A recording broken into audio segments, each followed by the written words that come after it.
गुर्वे गौरचन्द्राय राधिकाय तदालये कृष्णाय कृष्णभक्ताय तद्भक्ताय नमो नमः। वाञ्छाकल्पतरुभ्यश्च कृपासिन्धुभ्य एव च पतितानां पावनेभ्यो वैष्णवेभ्यो नमो नमः। नमो महावदान्याय कृष्णप्रेमप्रदायते कृष्णाय कृष्णचैतन्य नामने गौरत्विषे नमः। हे कृष्ण करुणा सिन्धो दीनबन्धो जगत्पते गोपेश गोपिकान्त राधाकान्त नमोस्तुते। तप्त कांचन गौरांगी राधे वृंदावनेश्वरी वृषभानुसुते देवी प्रणमामि हरिप्रिये। भक्त्या विहीनापराधलक्ष्ये क्षिप्तश्च कामादितरङ्गमध्ये कृपामयि त्वां शरणं प्रपन्ना वृन्दे नमस्ते चरणारविन्दम्। जय श्री कृष्ण चैतन्य प्रभु नित्यानंद श्री अद्वैत गदाधर श्रीवासादि गौर भक्त वृंद। हरे कृष्ण कृष्ण कृष्ण हरे हरे हरे राम राम राम हरे हरे। हरे कृष्ण कृष्ण कृष्ण हरे हरे हरे राम राम राम हरे हरे। हरे कृष्णा। तो कैसे हैं आप सभी लोग? उम्मीद करती हूँ आप सभी लोग स्वस्थ होंगे, क्योंकि शारीरिक स्वस्थता और मानसिक स्वस्थता दोनों ही भजन के लिए अति आवश्यक हैं। दोनों में से एक भी ऊपर नीचे हो जाए तो भजन करना असंभव हो जाता है, क्योंकि अभी हम मुक्त जीव तो है नहीं, बद्ध जीवात्माएं हैं। तो अगर मानसिक रूप से परेशान रहे या शारीरिक रूप से परेशान रहे तो भजन में गड़बड़ हो जाती है, मन लगना थोड़ा असंभव हो जाता है। तो इसलिए आप सभी अपने स्वास्थ्य का ध्यान रखें दोनों प्रकार से। तो शारीरिक रूप से तो रखना ही है, मानसिक रूप से तो आप जानते ही हैं, भगवान का नाम लेकर और भगवान की कथाओं को सुनकर मन शांत होता है। तो आइए एक बहुत सुंदर वैष्णव भजन हम करते हैं, फिर आगे चलकर भगवत कथा पर थोड़ी सी चर्चा करने का प्रयास करेंगे। वाञ्छा कल्पतरुभ्यश्च कृपा सिन्धुभ्य एव च पतितानां पावनेभ्यो वैष्णवेभ्यो नमो नमः। बार करुणा करा वैष्णव गोसाई, बार करुणा करा वैष्णव गोसाई। पतित पावन तोमा बिन केहनाई, पतित पावन तोमा बिन केहनाई। कहाँ निकटे गले पाप दूर जाए, कहाँ निकटे गले पाप दूर जाए। ए मन दयालु प्रभु के बाको थपाए, ए मन दयालु प्रभु के बाको थपाए। बार करुणा करा वैष्णव गोसाई, बार करुणा करा वैष्णव गोसाई। गंगारा परशा हिले पश्चाते पावन गंगारा परशा हिले पश्चाते पावन दर्शन पवित्र कराए तुमार गुण दर्शन पवित्र कराए तुमार गुण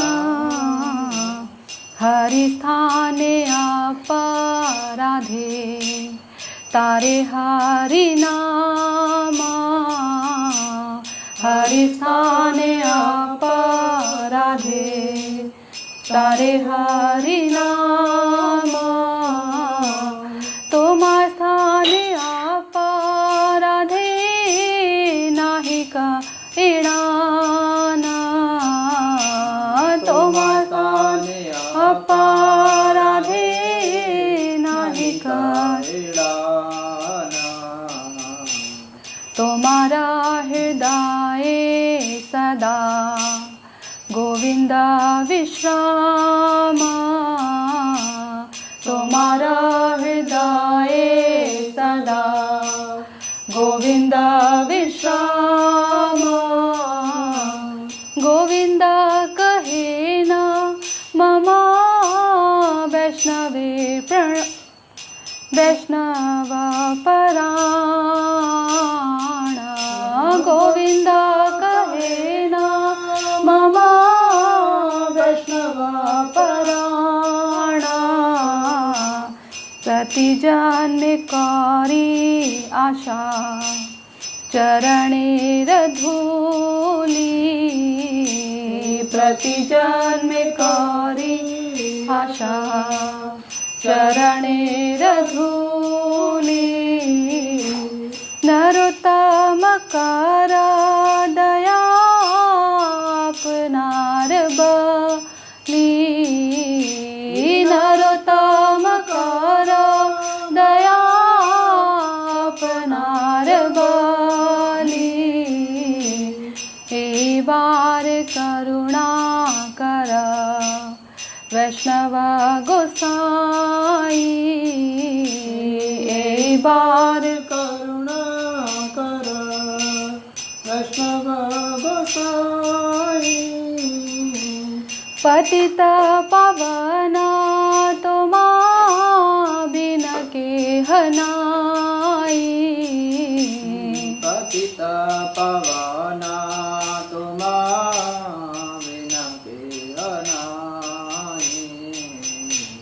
ए बार करुणा कर वैष्णव गोसाई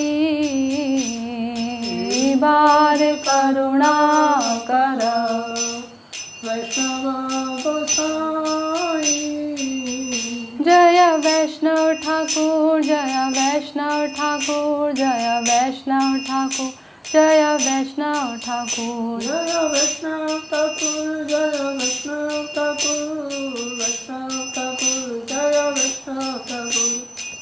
हरे कृष्णा।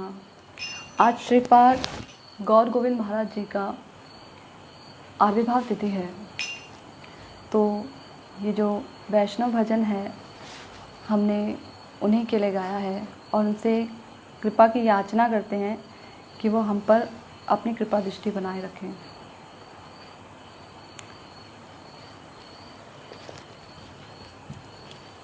तो एक बहुत सुंदर श्लोक है, ये शाम सह एषः भगवान दयेत अनंतः सर्व आत्मना आश्रित पद यदि निर्वैलिकम ते दुस्तराम अतितरन्ति च देव मायाम न एषाम मम अहम इति धी स्वभक्षये। अर्थात यदि भगवान की सेवा में निश्चल भाव से आत्मसमर्पण करने से मनुष्य की किसी पर विशेष परमेश्वर की किसी पर विशेष कृपा होती है तो वह माया के दुर्लंघ सागर को पार कर सकता है और भगवान को जान पाता है, किंतु जिसे अंत में कुत्तों तथा सियारों का भोजन बनना है, ऐसे इस शरीर के प्रति जो आसक्त है वे ऐसा नहीं कर पाते। तो बहुत सुंदर श्लोक, ये श्लोक श्रीमद् भागवत महापुराण का है। वो पुराण जो कि अपने आप में ही सब प्रकार के मलों से रहित है, जिसमें किसी भी प्रकार का मल नहीं है। इस पुराण को महापुराण कहा गया है। इस पुराण के अंदर भगवान और भक्तों की आपस में जो परस्पर लीलाएं हैं, जो भगवान का अपने भक्तों के लिए प्रेम है, उनके प्रति जो भाव है, और भक्तों का भगवान के प्रति जो समर्पण है, जो शरणागति है, भगवान के प्रति जो उनका भाव है, प्रेम है, उसके विषय में बताया गया है। तो ये ऐसा पुराण है, इसके बारे में कहा जाता है कि ऐसा पुराण है जो कल्पतरु है। जैसे कल्पतरु वृक्ष होता है ना, कि सभी प्रकार की इच्छाओं को पूरा करता है, उसी प्रकार से जो श्रीमद् भागवत महापुराण है, इसको सुनने से, इसके विषय में चर्चा करने से, या मात्र केवल ये कहा जाता है कि मात्र केवल ये सोच लेने से कि अब से हम श्रीमद् भागवत महापुराण की कथा सुनेंगे या उसको पढ़ने का प्रयास करेंगे, उसका अध्ययन करेंगे, तो उसी से ही भगवान उसके हृदय में आकर बैठ जाते हैं। तो वहीं से लिया गया श्लोक है जिसमें बताया गया कि यदि भगवान की सेवा निश्चल भाव से की जाए, निश्चल भाव यानी कि निष्कपटता के साथ, बिना किसी कपटता के, ऐसा समर्पण भगवान के प्रति जिसमें कि कपटता ना हो। कपटता का अर्थ होता है व्यक्ति बाहर और अंदर यानी आंतरिक और बाह्य रूप दोनों में अलग हो। हृदय में कुछ और बाहर से कुछ और। बोलते हैं ना एक मुहावरा, मुंह में राम बगल में छुरी, यानी कि हृदय में तो बहुत सारी भौतिक वासनाएं भरी हैं, कंचन, कामनी, प्रतिष्ठा आदि की चाह है, और बाहर से दिखा रहे हैं भगवान के प्रति शरणागति, बाहर से दिखा रहे हैं भगवान के प्रति कितने समर्पण हैं हम, कितनी सेवा करते हैं, तो ये दिखा रहे हैं बाहर से। तो ये कपटता का एक रूप है। श्री चैतन्य महाप्रभु कहते हैं, दोनों बाहुओं को उठाकर चैतन्य महाप्रभु कहते हैं कि मैं हर किसी का उद्धार कर दूंगा, परंतु जो व्यक्ति कपटी है केवल उसी का उद्धार नहीं होगा, क्योंकि वो अपना उद्धार स्वयं करना ही नहीं चाहता। हमारी जो दशा है वो कुछ इस तरह से है कि हम स्वयं तो एक अंधेरे कुएं में गिरे हुए हैं, परंतु दूसरों पर अट्टहास कर रहे हैं, दूसरों के जीवन चरित्र को देख रहे हैं। अधिकांश लोगों का यही हाल है। इस पर मुझे एक कथा याद आती है कि एक बार एक सुई और एक छलनी दोनों के बीच में बहस छिड़ गई। छलनी ने सुई से कहा कि अरे सुई देखो, तुम्हारे पीछे एक छिद्र है। छलनी ने यह बात कही सुई से, उसे सुई का एक छिद्र नजर आया, परंतु जो छलनी है वो तो पूरी की पूरी छिद्रों से ही बनी हुई है। उसको अपने हृदय के जो उसके अपने पात्र के जो अनगिनत छिद्र हैं वो नजर नहीं आए, और वो सुई की तरफ संकेत करके कह रही कि देखो तुम्हारे पीछे एक छिद्र है। यही हाल हमारा होता है। अवगुणों के हम भंडार, कपटता के गर्त में गिरे हुए हैं, पूरी तरह से यूं कह लीजिए कीचड़ में नहीं बल्कि दलदल में फंसे हैं। कपटता का दलदल जिससे निकलना अपने आप में तो बहुत मुश्किल है, अपने द्वारा नहीं निकला जा सकता। ऐसे दलदल में हम फंसे हैं। ऐसे अनर्थ और अपराधों की गिनती नहीं है हमारी, अनगिनत अनर्थ और अनगिनत अपराध हैं हमारे, तो भी हम दूसरों के विषय में चर्चा करते हैं कि देखिए सामने वाले व्यक्ति ने ऐसा कर दिया, उसने वैसा कर दिया। ये केवल सामान्य समाज में नहीं होता, सामान्य लोगों के बीच में, ये वैष्णव प्रायः जो लोग होते हैं उनमें भी होता है। मात्र केवल तिलक धारण कर लेने से, कंठी धारण कर लेने से, हाथ में माला पकड़ लेने से वैष्णव नहीं हुआ जाता। उन्हें हम वैष्णव प्राय कह सकते हैं। फिर भी सामान्य लोगों से तो ठीक ही हैं, हम उनकी निंदा नहीं कर रहे, सामान्य लोगों से तो ठीक ही हैं, कम से कम भगवान का नाम तो ले रहे हैं। परंतु यदि ये कहा जाए कि वे ही वैष्णव हैं तो ये गलत है, वो वैष्णव नहीं हैं। अभी वैष्णव बनने के प्रयासरत हैं, प्रयास कर रहे हैं। प्रयास में भी चेष्टा होती है, उसमें कपटता नहीं होती, निष्कपट चेष्टा होती है। ऐसे ही व्यक्ति को भगवान स्वीकार करते हैं।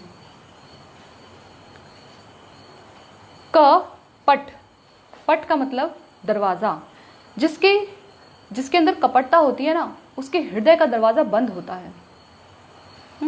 उसके हृदय में भगवत ज्ञान, सूक्ष्म ज्ञान, जितनी भी संबंधित चीजें होती हैं वो नहीं उतर पाती कपटी व्यक्ति के हृदय में, क्योंकि वो स्वयं ही उतारना नहीं चाहता।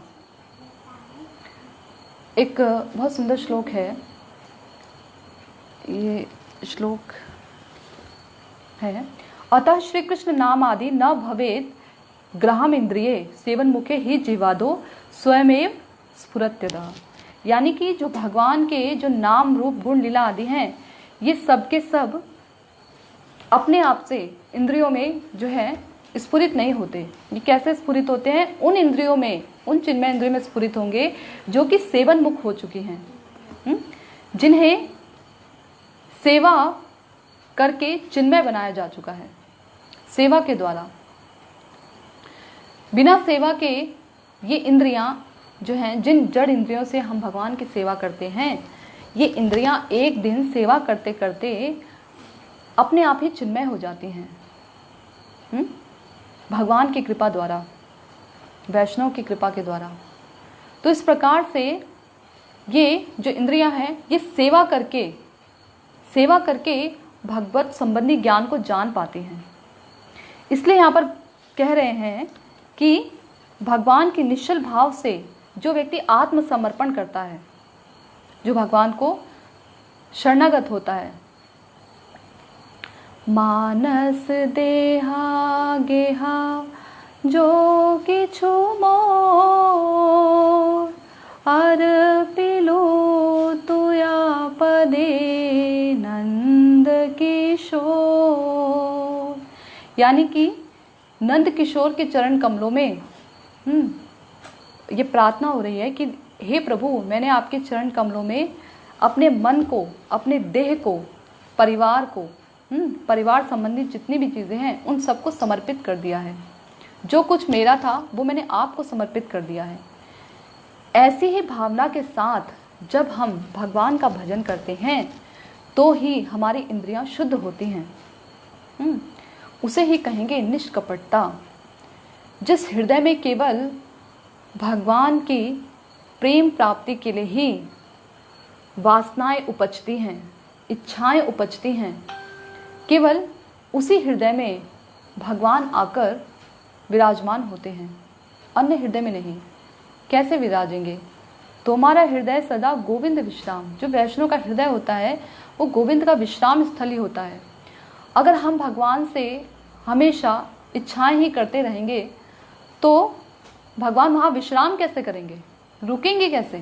इच्छाएं पूरी करते रहेंगे भगवान तो भगवान वहाँ विश्राम कैसे कर पाएंगे? इसलिए वैष्णव के हृदय में भगवान विश्राम करते हैं, क्योंकि उस हृदय में भौतिक इच्छाएं नहीं होती। उस हृदय में जो इच्छाएं होती हैं वो केवल भगवान के सुख के लिए ही होती हैं, भक्तों के सुख के लिए ही होती हैं, भगवान के आनंद वर्धन के लिए ही इच्छाएं पैदा होती हैं। तो यहाँ कह रहे हैं कि जो व्यक्ति सेवा निश्चल भाव से करता है और भगवान को आत्मसमर्पण करता है, उस पर भगवान विशेष कृपा करते हैं। विशेष, यहाँ विशेष शब्द बहुत महत्वपूर्ण है। क्यों? क्योंकि कृपा भगवान सब पर करते हैं। कृपा कर रहे हैं ना भगवान, सुबह उठकर सूर्य की रोशनी देते हैं ताकि इस अंधेरा जो ब्रह्मांड है इसमें हम देख पाएं, सब कुछ साफ साफ रूप से हमें दिख सके। बिना किसी पैसे के भगवान हमें सांस प्रदान कर रहे हैं। सोचिए, अगर भगवान हर चीज़ पर टैक्स लगाने लग जाएं, जैसे कि हम हॉस्पिटल वगैरह में जो जाते हैं, है, कभी बीमार व्यक्ति को वेंटिलेटर पे चढ़ाया जाता है तो उसका पैसा लगता है ना, कितना कितना पैसा लगता है। तो यदि भगवान भी इसी प्रकार से अगर हमसे हर चीज़ का टैक्स लें तो हम तो उन्हें कुछ दे ही नहीं पाएंगे। किस किस का टैक्स भरेंगे भगवान को? हर एक चीज़ तो भगवान ने प्रदान की है। और कैसी कृपा, जो भौतिक जीव हैं अपनी इच्छाओं की पूर्ति में दिन रात लगे रहते हैं, उन इच्छाओं की पूर्ति भी भगवान ही करते हैं। अलग अलग देवी देवताओं का पूजन आराधना तो जरूर करते हैं, परंतु वो देवी देवता भी भगवान के ही अधीन होते हैं। जैसे कि भगवत गीता में एक श्लोक बोलते हैं भगवान कि जो ये मेरी माया है, इससे पार पाना बहुत ही कठिन है, परंतु जो व्यक्ति मेरे शरणागत है वो मेरी इस माया से पार हो सकता है। माया में ताम तरंती ते, तर सकता है मेरी माया के द्वारा, जो मेरे शरणागत होता है। तो भगवान यहाँ पर कहते हैं कि मेरी माया, यानी जो माया है ये मेरी है, ये स्वतंत्र नहीं है। इसी प्रकार से जितने भी देवी देवता हैं ये भगवान के अधीनस्थ हैं, ये स्वतंत्र नहीं हैं। इन सबको जो शक्ति प्राप्त होती है ये सब भगवान से ही प्राप्त होती है। तो जो देवी देवताओं की भी आराधना करता है वो व्यक्ति जब देवी देवताओं से इच्छा करता है किसी चीज़ को प्राप्त करने की, तो वो इच्छाएं भी भगवान के द्वारा ही, इनडायरेक्ट रूप में भगवान के द्वारा ही पूरी की जाती हैं। यदि भगवान नहीं चाहेंगे तो देवी देवताओं का इतना सामर्थ्य नहीं है कि उन इच्छाओं को पूरा करें।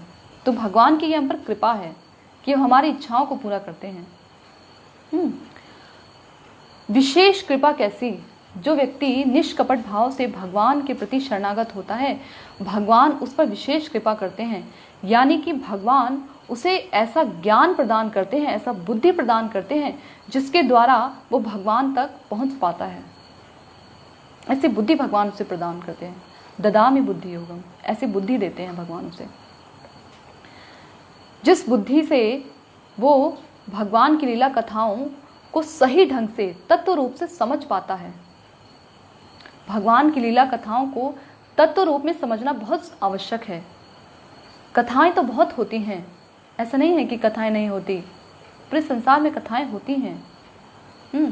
भागवतम की अलग अलग पांडाल लगते हैं, जो साप्ताहिक कथाएं होती हैं, हर जगह कथाएं होती हैं, परंतु सब जगह भगवान को तत्व रूप से नहीं समझाया जाता, उनकी लीलाओं को तत्व रूप से नहीं समझाया जाता। इसलिए तो भगवान भगवत गीता में कहते हैं कि बहुत बिरले ही लोग होते हैं, बहुत कम, जो कि मुझे तत्व रूप में जान पाते हैं।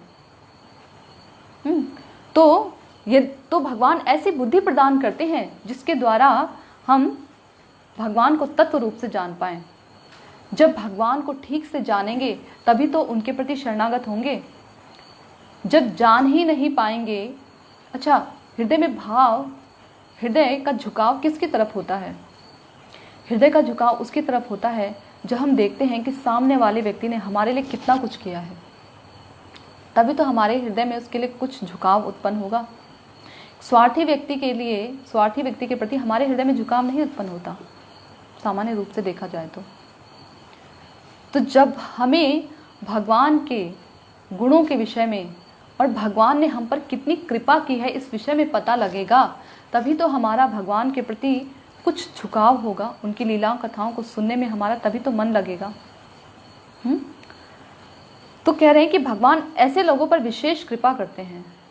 भगवान ऐसे लोगों को ऐसी बुद्धि प्रदान करते हैं जिसके द्वारा वो भगवान की सेवा कर पाता है, उसे सत्संग प्रदान करते हैं। ये सत्संग इतनी आसानी से प्राप्त नहीं होता। कि कहीं भी चले गए और बैठ गए। और सत्संग का अर्थ है ऐसा संग जिसमें सत्य का विवेचन होता हो, सत्य के विषय में बताया जाता हो। और सत्य तो केवल एक ही है, वो है भगवान श्री कृष्ण, वो ही परम सत्य हैं। उन्हीं के विषय में जब बताया जाता हो, जहाँ बताया जाता हो, वही सत्संग है। और ये सत्संग कौन कर सकता है? जो सत मार्ग पर चलने वाले लोग हैं, यानी जो कृष्ण के मार्ग पर चलने वाले लोग हैं, जो भगवत संबंधी ज्ञान के मार्ग पर चलने वाले लोग हैं, वो ही तो इस सत्संग के बारे में बता सकते हैं, अन्यथा और कौन बताएगा। तो ऐसी विशेष कृपा करते हैं, ऐसे भक्तों का संग प्रदान करते हैं। ये विशेष कृपा भगवान की, कि भगवान ऐसे भक्तों का संग प्रदान करते हैं। ध्रुव महाराज हैं, प्रहलाद महाराज हैं, ये भगवान का दर्शन कर लेने के बाद भी भगवान से ये प्रार्थना करते हैं कि प्रभु अपने भक्तों का हमें संग प्रदान कीजिए। देखिए, दर्शन कर लेने के बाद भी, भगवान का साक्षात रूप में दर्शन कर चुके हैं, उसके बाद भी जब भगवान कह रहे हैं मुझसे वर मांगो, तो कह रहे हैं कि प्रभु एक ही वर दीजिए जिसे आप अपने भक्तों का संग हमें प्रदान कीजिए, शुद्ध भक्तों का हमें संग प्रदान कीजिए। ये भगवान की विशेष कृपा है, क्योंकि जो शुद्ध भक्तों का संग होता है ना, हम इतने शुद्र हैं, अणुजीव हैं कि माया द्वारा आसानी से ग्रसित हो सकते हैं। कभी भी किसी भी समय माया द्वारा ग्रसित हो सकते हैं। परंतु ये शुद्ध भक्तों का संग ही ऐसा होता है जो कि हमें माया में फंसने नहीं देता, जो हमें बार बार, यदि हम फंस भी जाएं तो भी हमें भगवान की कथाओं के द्वारा, भगवान के नामों के द्वारा, भगवान के बारे में बताकर वो हमें बलपूर्वक खींच निकालते हैं, बलपूर्वक खींच निकालते हैं। दलदल से निकलने के लिए किसी अन्य व्यक्ति या किसी रस्सी की आवश्यकता पड़ेगी, अपने से नहीं निकल सकते, किसी ना किसी सहारे की आवश्यकता पड़ेगी। इसी प्रकार जो ये माया है, जो बहुत ही दुरित्य है, जिससे निकलना, जिससे पार पाना बहुत कठिन है, उससे पार केवल शुद्ध भक्तों का संग ही हमें निकाल सकता है। मतलब भगवान की कथाएं अमृतमय हैं। बंगाल में एक कहावत है, कहावत नहीं, बंगाल में एक बात कही जाती है, कृष्ण कौथाए, कृष्ण कहाँ है? तो इसके उत्तर में कहते हैं कि कृष्ण कौथाए, कृष्ण अपनी कथा में ही हैं। कृष्ण, कहा जाता है कि जहाँ पर भगवान कहते हैं नारद जी से कि नारद, जहाँ पर मेरी कथाएं होती हैं वहीं पर मैं साक्षात रूप में उपस्थित रहता हूँ। कथा के रूप में उपस्थित है ना भगवान, तो उन कथाओं के द्वारा हमारे हृदय में भगवान की स्फूर्ति होती है। तो ऐसी विशेष कृपा करते हैं, वही व्यक्ति माया के इस दुर्लभ सागर को पार कर पाता है और भगवान को जान पाता है तत्व रूप में। किंतु जिसे अंत में कुत्तों और सियारों का भोजन बनना है, ऐसे शरीर के प्रति जो आसक्त हैं, वे ऐसा नहीं कर पाते। तो कह रहे हैं कि जो व्यक्ति भगवान के प्रति शरणागत नहीं है, वो व्यक्ति जिनका मन, जिनका चिंतन हमेशा अपने आसपास के लोगों में, परिवार में, सगे संबंधियों में, देश में, प्रदेश में, क्षेत्र में, राष्ट्र में, इनमें लगा रहता है, वो व्यक्ति मेरी इस विशेष कृपा को प्राप्त नहीं कर पाते। और उनका शरीर कैसा? कुत्तों और सियालों के खाने योग्य है।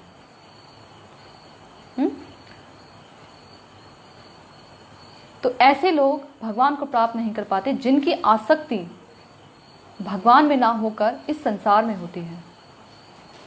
देखिए, शरीर तो सबने एक दिन छोड़ना ही है।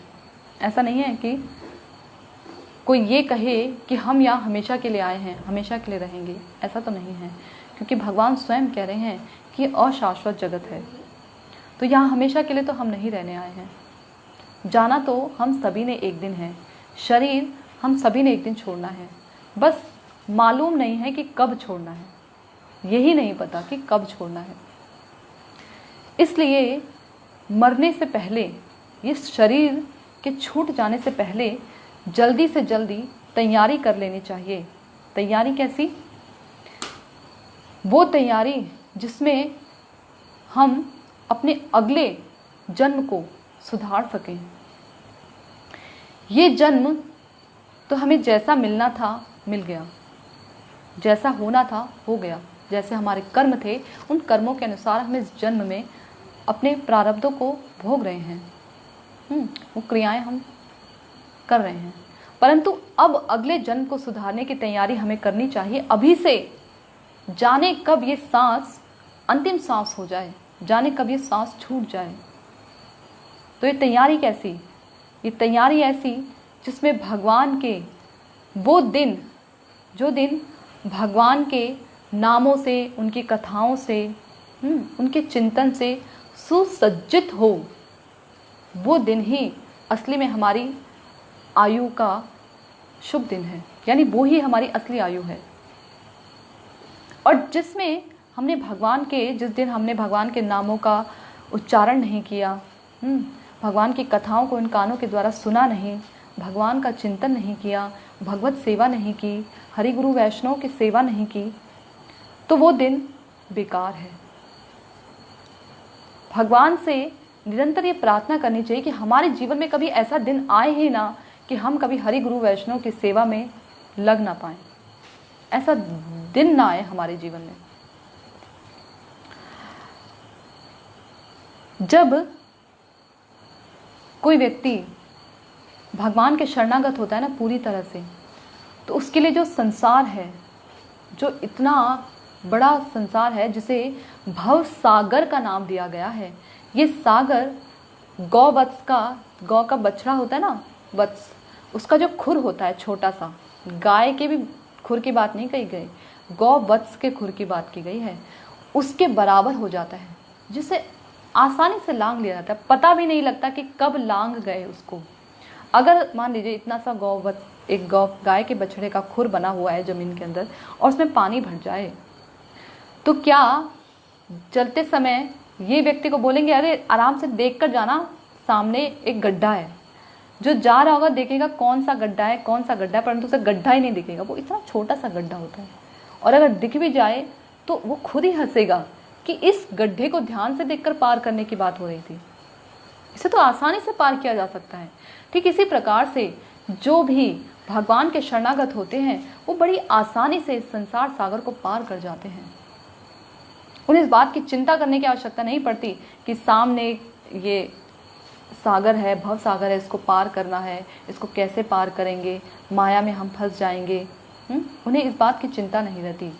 उन्हें तो केवल एक ही बात की चिंता रहती है कि भगवान की कथाएं, भगवान का नाम, हरि गुरु वैष्णव की सेवा कहीं हमसे छूट ना जाए। और यकीन मानिए यही असली चिंता है। जिस दिन हमारे हृदय में ये चिंता उत्पन्न होगी ना, बाकी सब चिंताएं अपने आप चली जाएंगी। तो अब समय भी हो गया है, मैं आपसे किसी भी प्रकार की कथा में त्रुटि हो गई हो या तत्व रूप से, तत्व दृष्टि से किसी प्रकार का कोई दोष उत्पन्न हो गया हो, तो उसके लिए मैं क्षमा चाहती हूँ। और मैं आपसे प्रार्थना करती हूँ कि आप मेरे लिए हरि गुरु वैष्णव के चरण कमलों में ये निवेदन करें कि मुझे भगवान की शुद्ध भक्ति प्राप्त हो, हरि गुरु वैष्णव की वाणी का यथा रूप में मैं प्रचार और प्रसार कर पाऊँ। तो यही मेरा आपसे निवेदन है और मुझे क्षमा कीजिएगा। और आप सभी सारग्राही रूप में कथा के केवल सार को ही ग्रहण कीजिएगा। इसमें किसी प्रकार का कोई दोष उत्पन्न हो गया हो तो उसके लिए मुझे सहृदय क्षमा कीजिएगा।